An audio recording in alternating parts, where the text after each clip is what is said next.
Direct selling business क्यों जरूरी है? पैसिव इनकम हमारी जिंदगी में क्यों जरूरी है? इस दुनिया में दो तरह के कमाई होते हैं, पहला एक्टिव अर्निंग और दूसरा पैसिव अर्निंग। एक्टिव अर्निंग किसे कहते हैं? वैसी कमाई जिसमें काम करें पैसा आए और जब काम करना बंद कर दे तो पैसे आना बंद हो जाए। जैसे जॉब पर जा रहे हैं पैसा आ रहा है, जॉब पर जाना बंद पैसे आना बंद। एक दुकानदार दुकान खोल रहा है पैसा आ रहा है, दुकान खोलना बंद पैसे आना बंद। एक किसान खेती कर रहा है पैसा आ रहा है, खेती करना बंद पैसा बंद। एक मजदूर मजदूरी कर रहा है पैसा आ रहा है, मजदूरी करना बंद पैसा बंद। It's called active earning. और दूसरा पैसिव अर्निंग। पैसिव अर्निंग किसे कहते हैं? एक ऐसी कमाई जिसमें एक तय सीमा तक काम करे और उसके बाद काम ना भी करे तो भी अर्निंग होती रहे। It's called passive earning. Passive earning क्यों जरूरी है? क्योंकि आज हमारा शरीर काम कर रहा है, कल वह काम नहीं करेगा।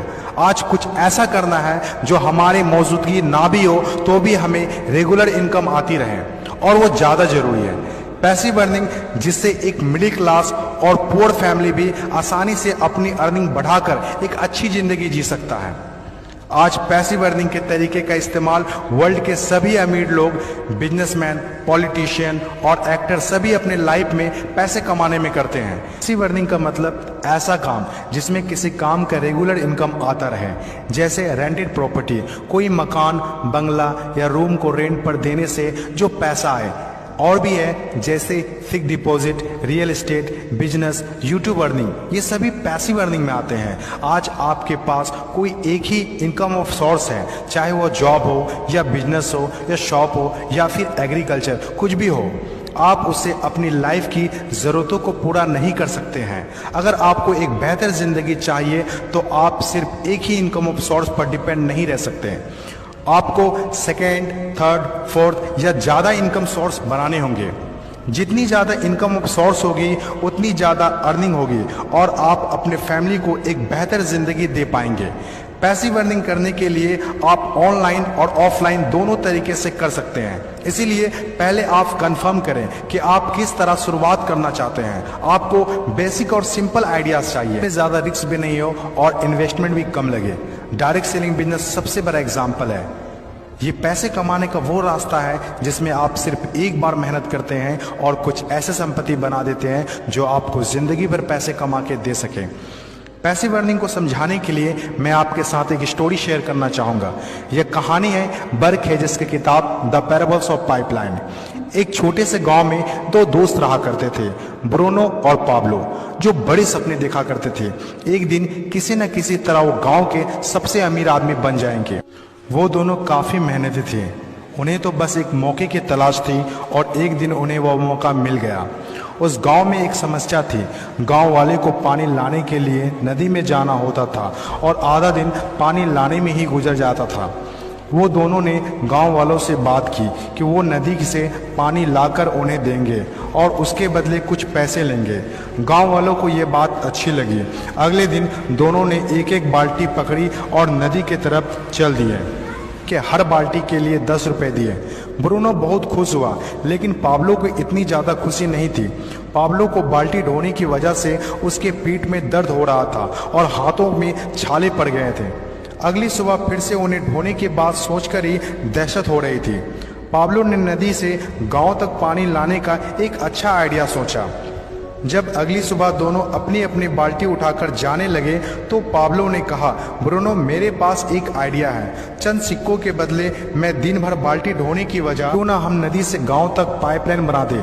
ब्रूनो ने कहा, पागल, हमारे पास एक बेहतरीन नौकरी है, अच्छे पैसे भी मिलते हैं जिससे हम जो चाहें खरीद सकते हैं। अपनी पाइपलाइन के आइडिया को दिमाग से निकाल दो। लेकिन पाब्लो इतनी आसानी से डिमोटिवेट होने वाला नहीं था।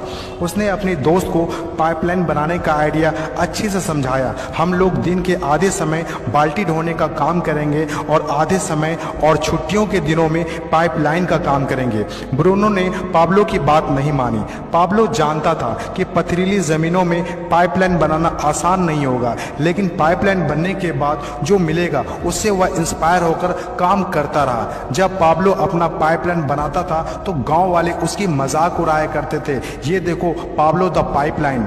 ब्रूनो पाब्लो से 2 गुना काम कर रहा था, इसीलिए वह 2 गुना पैसा भी बना रहा था। पहले कुछ महीने तो पाब्लो की मेहनत का कोई फल नहीं दिख रहा था, लेकिन पाब्लो खुद को बार बार याद दिलाता रहता कि कल के सपने आज के त्याग से ही होते हैं, और आखिर में वही हुआ जो होना था। पाइपलाइन बनकर तैयार हो गया। अब पाब्लो सोता था तो भी पैसा आता था, नहाता था तो भी पैसा आता था, खाता था तो भी पैसा आता था, वह कहीं बाहर घूमने जाता था तो भी पैसा आता था। जितना ब्रूनो ने 3 साल में कमाया था उतना पाब्लो ने 3 महीने में कमा लिया। गांव में जितना पानी बहकर जाता था, पाब्लो के जेब में उतना ही पैसा बहकर आता था। और मेरे हिसाब से direct selling business is the best opportunity. इस कहानी से हम 5 बातें सीखते हैं। पहला, विजन का होना। विजन सबके पास नहीं होता। विजन जो आंखों से नहीं सोच से देखी जाती है। इस दुनिया में 5% लोग के पास ही विजन होता है और वही इस दुनिया में कुछ बड़ा करते हैं। दूसरा, सबसे इम्पोर्टेंट, जब भी आप कुछ हटके करेंगे तो लोग आपका मजाक उड़ाएंगे, ठीक उस पाब्लो की तरह। तीसरा, लगातार काम करना। विजन पर काम करना आसान नहीं होता है। इसमें जबरदस्त फोकस के साथ तब तक काम करना होगा जब तक आप उसे कंप्लीट ना कर ले। चौथा, खुद को इंस्पायर करना। अपने आप को इंस्पायर करने के लिए वो देखना होगा जो पाइपलाइन बनने के बाद आपको मिलेगा। अपने सपनों को विजुलाइज करना होगा ताकि अपने आप को मोटिवेट और इंस्पायर कर सके। पांचवा और सबसे इंपॉर्टेंट बात, प्रॉब्लम सॉल्विंग वर्क। जिस तरह पाब्लो ने गांव की पानी की समस्या को सॉल्व किया, आज हर वो इंसान सक्सेसफुल है जिन्होंने लोगों के प्रॉब्लम को सॉल्व किया है। चाहे वो डॉक्टर हो या इंजीनियर, चाहे वो साइंटिस्ट हो या कोई मोटिवेशनल स्पीकर, आज हर वो इंसान कामयाब हुआ है जिसने भी किसी भी फील्ड में लोगों के प्रॉब्लम को सॉल्व किया है। और डायरेक्ट सेलिंग बिजनेस भी ऐसा ही है।